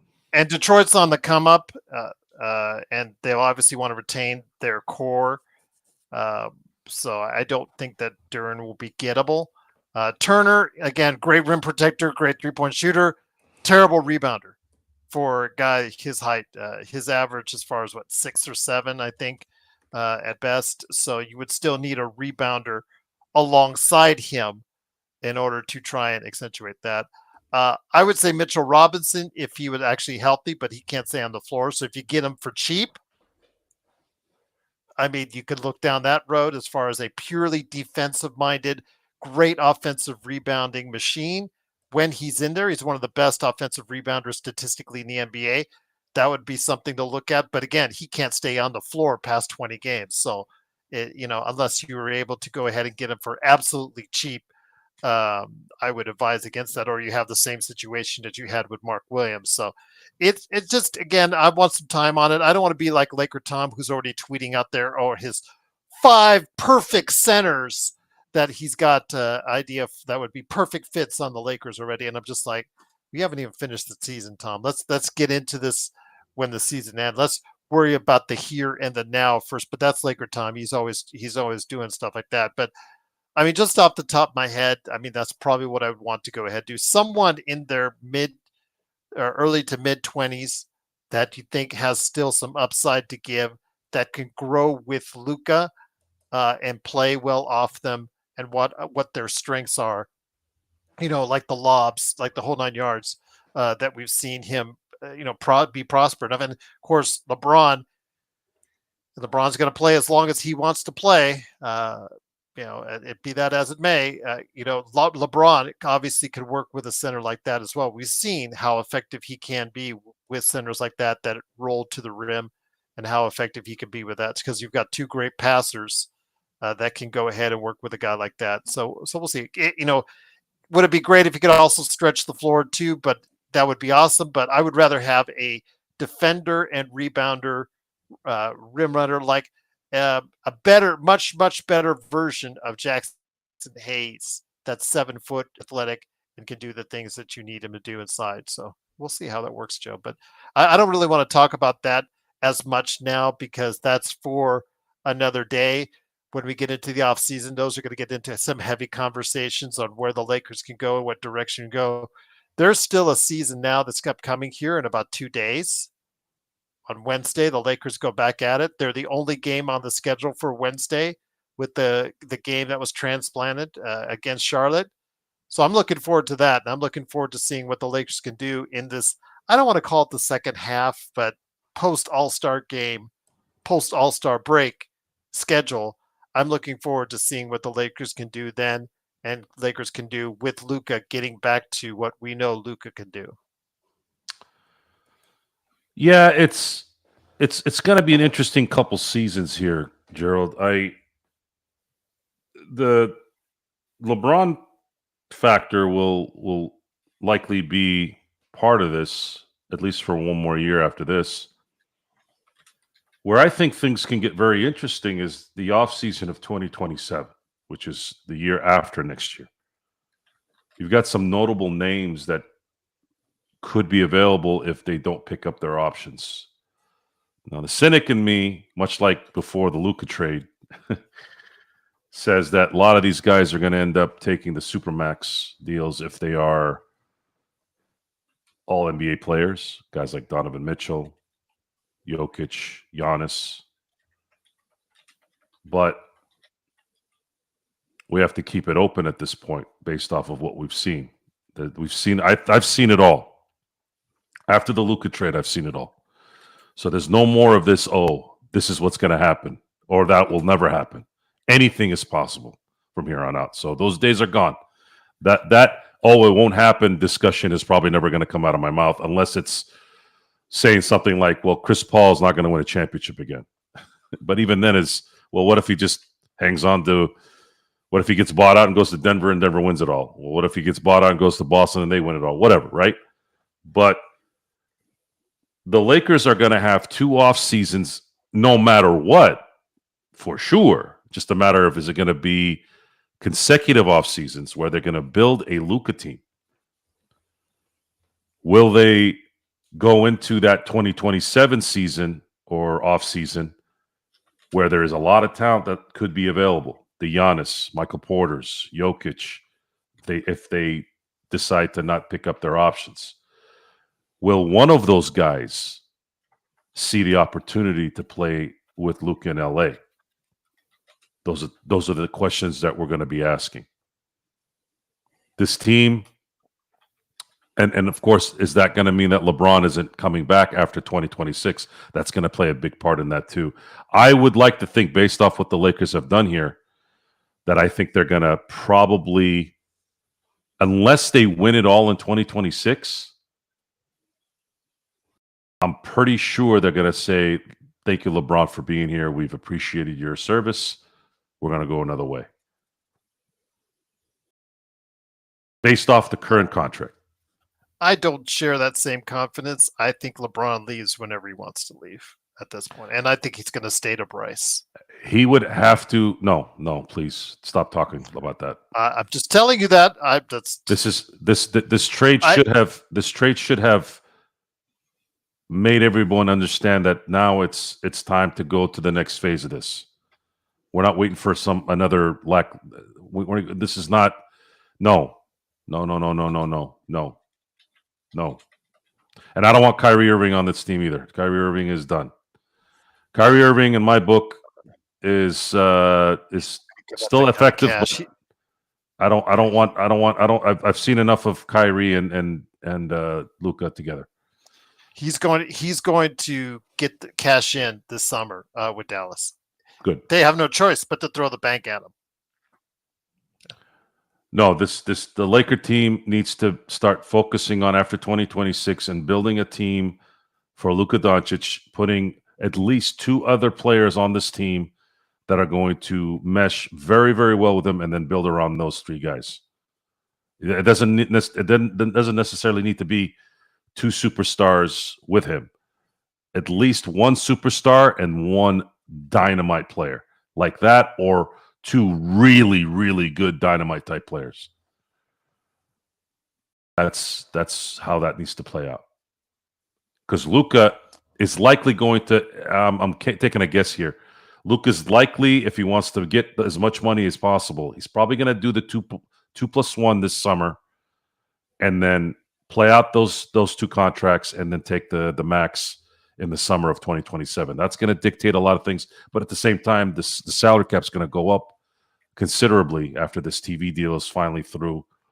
So there'll be plenty of money for new people to come in, likely, or in some form of a trade. But I don't know how that's all going to play out. I got to see how the money structure ends up being. What assets, and will they throw an extension at Luka?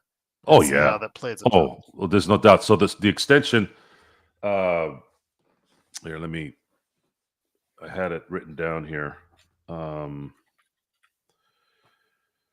So the way this is going to work is he signs a 2+1 extension that takes it to the 2028 season. Then he has a chance to opt out. Yeah, he opts out after that year, and then he can sign an extension for 5 years for $418 million. I'm sorry, I said 2027 before, so it's actually 2028. He gets a lot of his. He gets paid more money in this deal to what he was going to get paid on the extension with Dallas. The only issue is he's going to get less money because of taxes in California, which in turn I hope he's able to make up due to getting likely more endorsement deals between now and and when that contract is over. Richard, if I think for any major player that the Lakers get in the offseason, they would have to add Austin in the mix. I think that's probably where we would have to go ahead and look at that. I mean, well, the Lakers he's a will have $59 million this summer in expiring contracts, plus that. Mm-hmm. The Lakers are in a very good position to really, for all we know, they could end up putting together a damn good team this summer with their assets and their expiring contracts so that LeBron can get one more run next year, which is likely what they're going to try to do. Especially if LeBron can play. See, we need to see how this develops. We need to see how this comes together. You can't really make an assessment on what's needed until you see LeBron and Luka play together and how these guys play together. You'll be able to assess the next phase better that way. We don't know. It's going to be good in the end because they're both that good, but we don't know what parts to put in to make it better. That's going to be the part that we're going to have to wait and see. Well, though, we will be seeing how it pans itself out. Yeah, it's going to be interesting to see how it all heads up. But yeah, Joe, it's been a good off time for us. Got our win back. Feels good to be talking about Lakers again. I know that the Dodgers are right around the corner. You know how I know things are good? He's going to hate me saying this. Empire Jeff's doing more shorts for the Lakers. Go Lakers now. Mm-hmm. No, I was gonna mess with him a little bit, but I said, nah. Spring training is coming. It's already here, I should say, and then the games are coming here on Wednesday. But yeah, we're the only ones that stuck it out during the dark times a little bit here. That's true, but we're here for you. We truly appreciate it. Johnny, why don't you ask for just like someone like Pokashevsky and be done with it? You're asking for every marginal 7-footer that's out there. Why don't you just ask for someone like him, or go deeper into the I guess the realms of centers and 7-footers who couldn't make it in the league, because I think you're just trolling at this point in time and not doing a good job of it. I mean, when you're asking for Kai Jones, when you're asking for guys like that, yeah, that's yeah. Well, it goes to show you how unique the NBA star is. The levels are, the higher you go, the level gets even wider. The NBA player, the rotational NBA player, the 6 Man of the Year player, the starter, the really good player, the all-star. Then you have the perennials, and then you have the all-time greats. I mean, it's so many levels of basketball. Is there's so few guys that really impact and really, like, as good as Anthony Edwards is, as really good as Anthony Edwards is he's still not anywhere near what LeBron was when he was at his age, or what Luka is and what Jokic is. It's at least not yet. Maybe he will, but it's hard, guys. It really is hard. There's a focus that you have to have. Very few people have it. No joker. We dropped Wood because we needed a roster spot in order, because the failed trade with Williams and all that. So we got Cam Reddish back, and I think the point is, and also connect. I guess the point is that Wood is been injured. He did have the knee surgery in the offseason shortly after mentioning to everybody this would be his vengeance tour and becoming his vengeance as far as his resurgence as a basketball player. Well, something happened along the way where they found out he had some issues with his knees, and unfortunately, that's why he was waived, because Lakers just don't think he'll be healthy enough at any point in the season to really give them what they need. In regards to some of the other stuff that you guys were talking about there, yeah, absolutely. Just we're looking forward to seeing what's upcoming with the Lakers. I cannot wait. It just truly appreciate you supporting us when it's a slow time for the season. But Joe, many good things are on the way for the Lakers. We'll have one more night to discuss. I'll have some NBA observations, hopefully, with Legend and also as well with Alfred Esmond tomorrow. And then back at it on Wednesday, my friend. Back at it on Wednesday with the Lakers and the Charlotte Hornets. So yeah, we'll get to see Yeah, what's I'm going I'm on ready there. to I'm ready for the beef of the schedule. I'm tired of the Charlottes and the Portlands and the Utahs. I'm ready for what's coming after the 22nd. Denver, Dallas, Mini, Clippers, even New Orleans to a degree, New York, Boston. Lakers are gonna start playing teams that are gonna wet their beaks a little with it to get an idea of what they're gonna be. More pressure, more focused on making sure that their arsenal is equipped instead of taking time off. I don't like this. I don't like this resting garbage. You've rested enough. There's 30 games now. Go after it. They've been playing really well in post All Star the last couple of years. This time they're not behind the eight ball. This time they actually have some momentum going forward. They're 12 games ahead of of 500. Let's see if they can go finish this out 18 and 12 at worst. I'd like to see 20 and 10, honestly, because I think 20 and 10 probably guarantees they get a top four seed. And that's my feel on this. Win 2 out of every 3 games that you play. And I think they're capable of doing it as long as the participants are there. There was a mention in regards to the best place to put AR, and I'll add Rui in this context because you and I, for over a year now, over a season, we've talked about, before you get to that, about AR and Rui being best on a championship team off the bench. But the problem is, guys, right now, they've only got a year left in their contract after this one. And they are looking at 2020, what that would put them at 2026. Yeah, 2026 as their summer when they are going to cash in. So one thing is going to happen. One thing or another is going to happen. The Lakers are going to have to try and go ahead and trade them while they still have value because they have only 1 year left to do so. So maybe in the offseason that they're doing so, or they're going to have to try and do what they can to make do with what they have before those one or two walk out of here. I know both those guys probably do not want to come off the bench. I know it's the best place for them is to come off the bench as your 6 and 7 guys.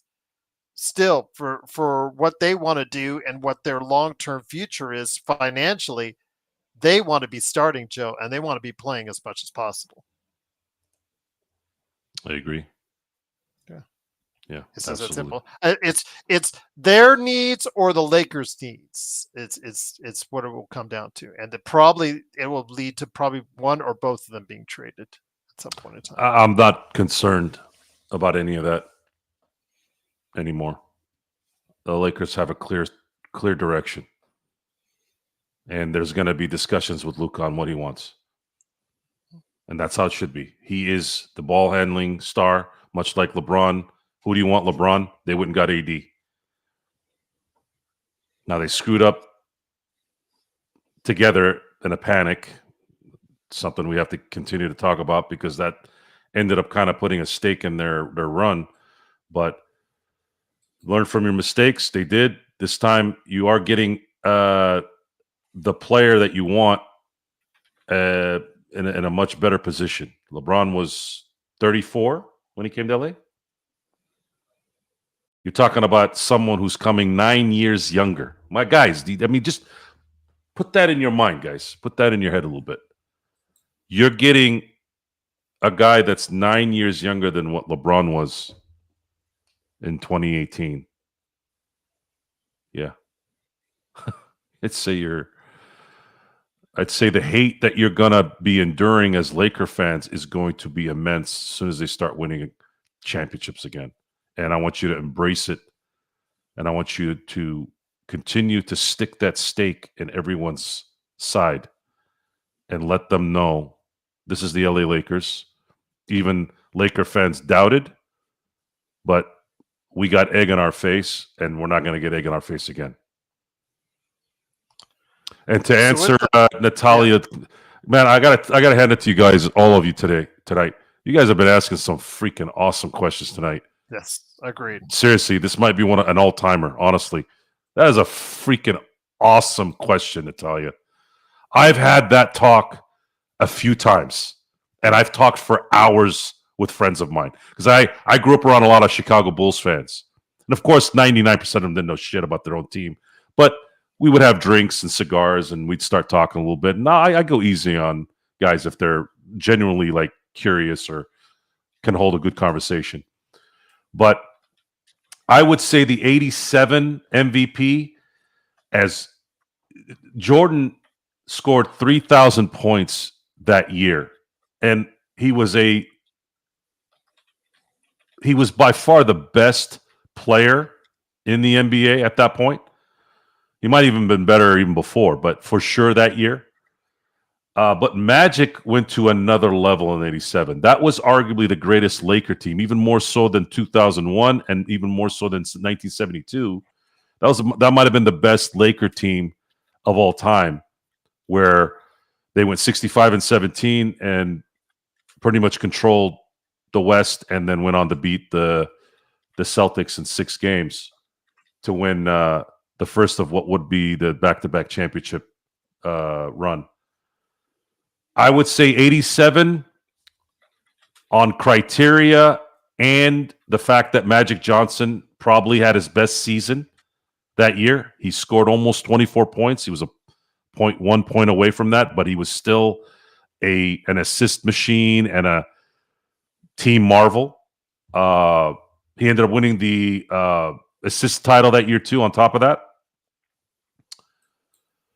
I'd say Magic was the MVP that year. The one that you could probably argue and say probably should have went to MJ was 1989. 1989, MJ dropped 32, 8, and 8 that year. Had almost 3 steals that season. He was ridiculously good that year. Now, I want you to imagine this. This is kind of a Dan Marino stat in the 80s. Dan Marino in 1984 threw for 5,000 yards and 48 touchdowns. That's like Wilt Chamberlain numbers in the 80s. Guys that do it now, it's kind of normal, right? Ben Roethlisberger did it twice. Drew Brees did it. A couple other guys, I think Matt Stafford did it. It because of the way the rules are with the NFL and the quarterback protection, it became more of a norm, the passing league, all that. Well, in the 80s, for Dan Marino to do that was he would have passed for 6,000 yards with that kind of skill set here. So Jordan, because we're enamored with Luka and Jokic and LeBron and all these guys, Westbrook, how they had near triple doubles for the season or near triple doubles, right? Jordan had 32 points, 8 assists, and 8 rebounds. This is a guy that they always say LeBron was a better passer, he's a better rebounder. Folks, I'm going to say this again. I've said it a million times. There's nothing that Michael Jordan would not have adapted to. If he had to get 32, 12, and 12, he would have done it. And still won. So imagine this, 1989, he was 32 points a game, won the scoring title, had 8 rebounds, 8 assists, and just a point off of 3 steals a game. I was just going to say, even though his steals did decrease, it was still, like you said, almost 3 steals a game. And his assists and rebounds at 8 were his highest of his career by far, before or after. Correct. So if there was one year where maybe you could have said Jordan should have won the MVP, was 1989 over Magic. Magic won it in 89 as well. So you don't like it? You think the 86, even though he averaged 37 on that day and close to 5-5. It would have been hard because Magic was so amazing in 1987.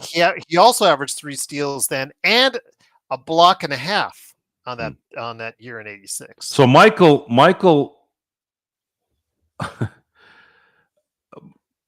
the fact that a guard was getting at least a block and a half a game in some of those seasons, it goes to show you that just not human. It wasn't human. This guy played 40 minutes practically every game too. Played all. Jordan missed without his injury in the second year in the league. He missed one game. I think one game from his rookie year to 1991. Till after his 1991 season, yeah. He missed 2 games there and then missed 4 games the year after. Yeah. He didn't play in 93 and 94. 94 and 95, he only played 17 games there. Yeah, he came in late on that one, but then he still finished 11th. He didn't miss in a MVP game. Voting. Joe. He didn't finished miss 11th.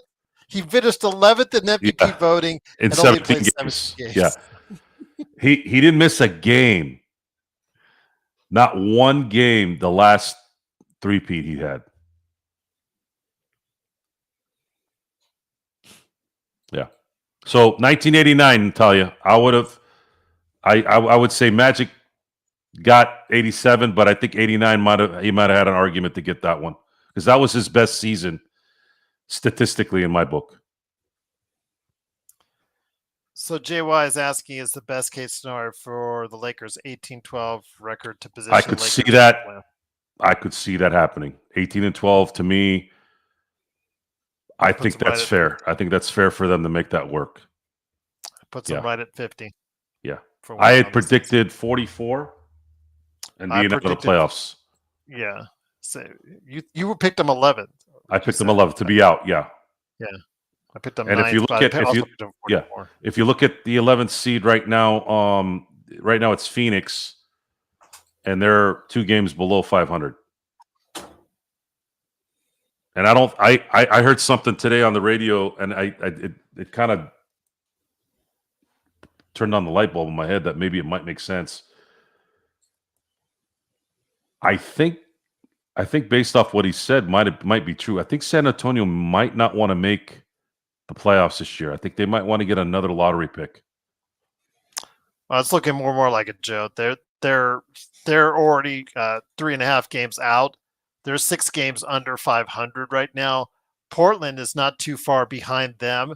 They could actually overtake them in the Western Conference, and that would put them 13th in the Western Conference, and that would not be good. But yeah, they still need more pieces, Joe. It's clear they, even with Fox there, they still need more pieces. I wouldn't even say otherwise. Phoenix is the one that I'm really laughing about because of their payroll and the situation they're in, Joe. Yeah, Natalia, Kobe was robbed badly in 06. If you talk about an MVP, Kobe's not on that team. I think they might have won the lottery that year. That's how integral he was. You're talking about a guy that carried Smush Parker and Kwame Brown. Come on. He also got jobbed at 09 and 10 in my book. I'm sorry, LeBron. I know you won MVPs then, but the way the Lakers played in 09, the way Kobe hit 7 game winners in 2010, Kobe should have had 4 MVPs and was jobbed out of 3. 03, there was some discussion about him kind of maybe not getting enough in 03, but I have to admit that probably was Tim Duncan's best season, and that was until 14 came. I thought that was their best team ever for the Duncan era. But I guess Duncan at his full capacity, that was probably his best team ever. Shaq winning 1 MVP. I mean, it's these voters. They should just seriously. They all should just. Yeah. Bird, McHale, Parrish, best front line. I I don't think you could argue. Maybe As that's a far tough as argument. I don't think you could argue against that. Yeah, the '86 Celtics. The reason why they were so good is it hit. Sometimes you have that perfect year, just enough years under your belt, just enough luck with injuries, and then on top of that, you had a 6-man of the year in Bill Walton, whom I've attributed as probably one of the greatest team players you will ever see in any sport. That guy was ridiculously good, and he was communal. He was about the team. He was the most unselfish, one of the most unselfish superstars that you would ever see. We didn't see him at a longer line because of the fact that he just couldn't stay healthy. But it wasn't an accident that he had his last good season that year, and the Celtics lost one game in Boston that whole year and ended up winning the championship. In your opinion, is Dirk's title run the best of all time? It's the most. I'd say it was probably the most decorated run, based off who he played. I mean, he beat Kobe on that run. He beat LeBron and the Heatettes on that run, and he was really the only superstar on that team. It was a superstar with a set of really good players. Jason Kidd was on that team, but he wasn't Jason Kidd of 2003, 2002. That wasn't MVP Jason Kidd. That was Gary Payton and winning a championship in 06 Jason Kidd. He was a notch below. Eric says, who was the greatest team in the 90s and 2000s who never won an NBA title? I'd say the Kings of the early 2000s. That's Indiana. I'd say the Kings still. Indiana should have won at least one. They had it in '98 for a 3-minute window. Just a 3-minute window. They had it in '98 in Game 7 against the Bulls in '98. They couldn't get that jump ball, and they couldn't recover. That was such a. I remember watching that game. I of course I had picked the Bulls to win it. Each team had won their home games in that series, and I go, man, this like we were like, is this gonna happen? And it would have been nice. It would have been nice if they had been able to pull that off, because Reggie would have got his title, and I think even Larry Bird's tenure as winning a championship as a coach and being a great player, he would have debunked that whole thing, at least for that year. That would have been kind of cool to see.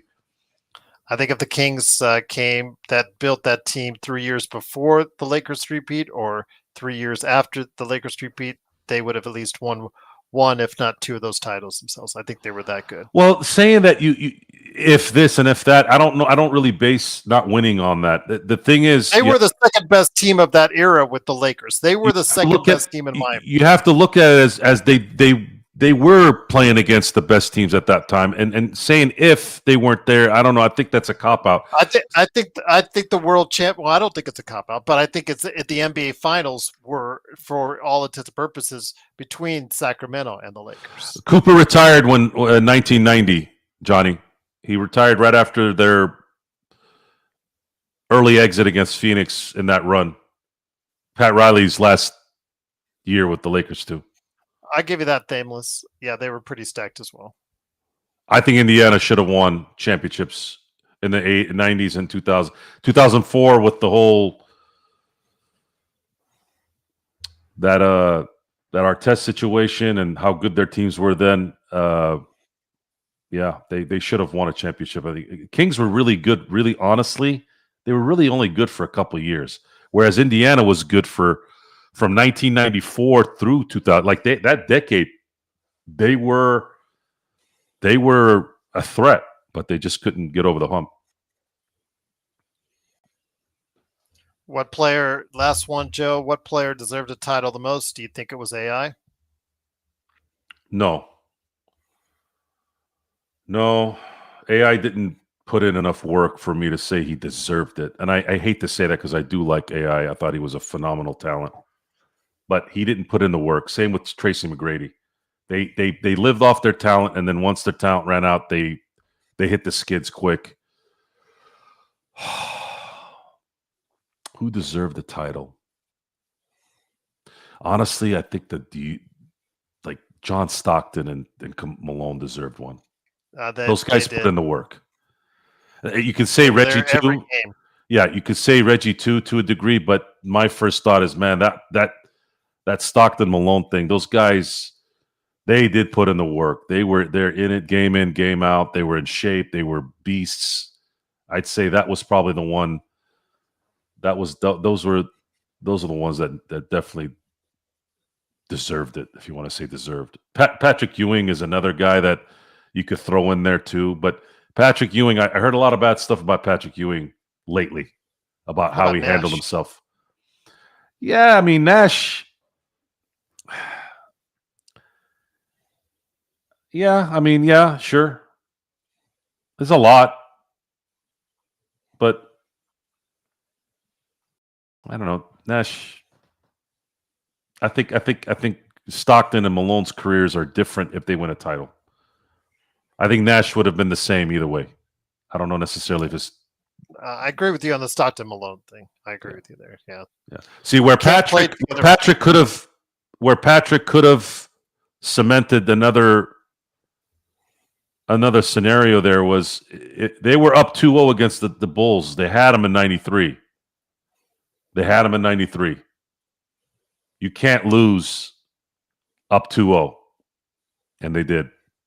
That could have been a whole different ball game if they pissed them off. The New York media New York media really screwed that one up. They really screwed that one up. They pissed off Michael Jordan talking about his trip to Atlantic City. Man, did he make them pay. Sean Kemp got lazy towards the end, Johnny. I wouldn't say he deserved it. Here's another thing, guys. I'm going to be very clear. I vividly remember everything during the 90s. There's a lot of exaggerated narratives during the 90s about who was good. Like, I'm talking like next level good. Guys, that Seattle team, other than that 1 year where they got lost to the Bulls, those guys really left a lot on the table. As good as Kemp was and GP were, they lost a lot of bad series. Losing to Denver when they were 1 seed, losing to the Lakers secondary team. They were not good enough to deserve to win, losing those series. Why I said Utah is because they whooped Shaq and Kobe for 2 straight seasons, even though it was younger Kobe. But the Lakers were stacked those 2 years. The 98, they were 61-21. They had 4 All-Stars on that team, and they got their ass handed to them by Utah. The only guy that made Utah mortal was Mr. Michael Jeffrey Jordan. Otherwise, Utah would have whooped anybody other than Michael that year. I'll tell you what, my friend, definitely appreciate everyone out there giving us their thoughts. I mean, I can't even give you enough props on how great these questions are. Absolutely phenomenal questions tonight. I could stay all day doing this. But we'll be back for another day tomorrow. And then, of course, Wednesday action happens again with the Lakers and Charlotte. So looking forward to that on playback.tv/Lakers Fast Break as well. But JY says 5 titles. I mean, guys, my bad for Duncan and Kobe, Joe and G, SMH. Well, 5 titles is nice, but like most winners, we think about the losses. Yes. Duncan was a bad substitution by Pop in Game 6 away from going 6-0. How different would Duncan's career be if he ended up going 6-0 in the finals? I know Duncan's had an illustrious career, but guys, there's a reason why Jordan is so pumped up on top. It's because of the big stage. He never failed there. And Kobe, unfortunately for Kobe, regardless of what was going on and what happened, He was favored in both 04 and 2008. He should have won those finals. If he does, his career is different too. Imagine that, even bigger. Imagine Kobe going 7-0 in the finals, having 2 3-peats. One of those is 4 out of 5. Probably have at least 1 or 2 more finals MVPs. The Lakers pass the Celtics. He beats the Celtics twice. It changes a narrative and into a completely out of this world thing. It matters. That game matters. That series matters. It really, really does. It changes the whole. 5 is great, but losing sucks more than winning feels good. And losing in it's just different, man. Losing in the Western Conference Finals, losing in the second round, losing in the first round, it's just not the same, guys. Losing in the finals, losing a Super Bowl, losing in the World Series is so much worse. At least for me. At least for me. I can't stand it. Great questions again. Truly appreciate you doing so. Truly appreciate all the love and support that you guys have given us. Once again, it is the Lakers Fast Break. Please like and subscribe. And if you have a Lakers fan or an NBA fan out there, go ahead and give them a shout out about us and let them know that. Well, BC, the Celtics were taken to 7 games against Atlanta in that first playoff run. Mike Bibby was on that team. And then they went 7 against LeBron, and only LeBron when he was in Cleveland. Then they went 6 against Detroit in the Eastern Conference Finals. They almost virtually played every game to get to the finals. And that was the best offensive Laker team I had ever seen in 08. They were a scoring machine. But the problem was they didn't have the it factor players. Like Ariza was sort of there, but he was injured. And then Bynum was out. So you didn't have the size up front. They beat up Powell pretty good in the 08 finals. If Bynum had played in that finals, I actually think the Lakers would have won that title because they would have had enough muscle to kind of combat Perkins and KG. Well, with that, it is, of course, the Lakers Fast Break. We'll be on tomorrow. Looking forward to that. Yeah, Joe, I couldn't imagine losing to the Yankees. Sorry. But you know what, Joe? I was very confident that the Dodgers were going to beat the Yankees. I had no concern. I really didn't. I did get nervous a few times, but wasn't really nervous. I was just like, can we just get this thing done? Because once Freddie hit that grand slam, they pretty much owned game 2 and 3. And the only reason why they owned game 4 is because we threw out our AAA pitchers. And they thought they were going to do something. And then, of course, we saw what happened in game 5. And boy, what a way to win in New York, watching them collapse. And hopefully there will be a repeat in store coming up Yes. this season for the Dodgers, as Joe will hopefully be able to correlate on his upcoming channel. That will be happy to go ahead and work. I've been coming to an understanding that I might not be able to use certain things. I can use them in segments of things, but not the official name because I'm worried about future copyright, trademark BS. There'll still be a Dodgers Fast Pitch, but it might not be a channel name because I don't want to risk those guys coming at me. I'm a controversial type. I'm not going to be Lakers Nation, where I'm kind of in cahoots with them. Dodgers Nation also. So I have to still think about what I'm going to do there and make sure that they can't attack me later. But the Dodgers Fast Pitch will be a show. It will be a show in the show. It's just the name is too good. All right. And with that, we will see you tomorrow for some NBA observations. And don't forget, Wednesday, we will be back to give you guys all the love you need as far as the Charlotte Hornets and the Lakers doing battle to start up the next post All-Star break challenge for the Lakers as far as the schedule. The final 30 games. The Lakers are 32 and 25th place in the Western Conference. We'll see if they can go ahead and climb up the ladder even more. But we'll go ahead and tell you what, we'll get that going for you. But again, Joe, just appreciate you and everyone else stopping by. We'll be back for more observations tomorrow and also more basketball thoughts tomorrow from your friends right here at the Lakers Fast Break Podcast.